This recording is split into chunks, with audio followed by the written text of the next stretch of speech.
बिस्मिल्लाहिर्रहमानिर्रहीम। 12 अक्टूबर को जेलम के अंदर एक बदतरीन और सरी गुस्ताखी का एक वाक़या रोनुमा हुआ, जिसमें मुद्दई थाना जेलम में गए और उन्होंने दरख्वास्त जमा करवाई, लेकिन ताहाल उसके ऊपर ना ही कोई पुलिस कार्रवाई अमल में लाई गई, ना FIR लॉन्च हुई और ना ही मुलजिम को गिरफ्तार किया गया। आज कई दिन गुजर जाने के बाद वो मुद्दई हमारे पास आए, हमसे उन्होंने मुलाकात की। उस गुस्ताखी के मुतल्लिक जो वॉइस नोट है वो भी हमारे पास मौजूद है, जिसमें सरी गुस्ताखी कलमात का इस्तेमाल किया गया। यहाँ बहुत बड़ा ये सवाल पैदा होता है कि जब पुलिस के नोटिस में ये सारे मामलात और in written black and white में जब उनको एक एप्लीकेशन दी गई, इसके बावजूद पुलिस की तरफ से कुछ भी ना करना, ये बहुत बड़ा एक सवालिया निशान है। और इस इंतहाई हसास तरीन मामले को इस तरह गफलत और लापरवाही की भेंट चढ़ाना, यह भी बहुत बड़ा एक जुल्म अजीम है।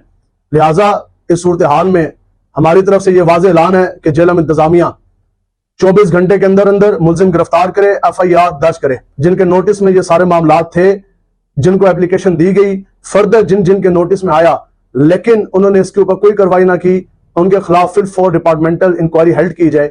अगर ये मुतालबात पूरे ना किए गए तो इंशाअल्लाह कल 22 अक्टूबर को जादा चौक GT रोड जेलम में एक तारीख साज हफ़ज़ नामूस रसालत धरना दिया जाएगा, और ये धरना उस वक्त तक जारी रहेगा जिस वक्त तक के तमाम मुतालबात पूरे ना हो जाएं और जिस वक्त तक के इज्जत रसूल नामूस रसालत पर पैरा मुकम्मल ना हो जाए।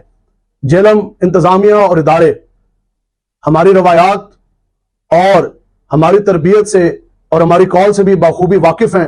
लिहाजा तमाम कारकुनान नामूस रसालत की पहरेदारी के लिए मैदान लगाने के लिए तैयार हो जाए। ताजदार खत्म नबुव्वत जिंदाबाद जिंदाबाद जिंदाबाद।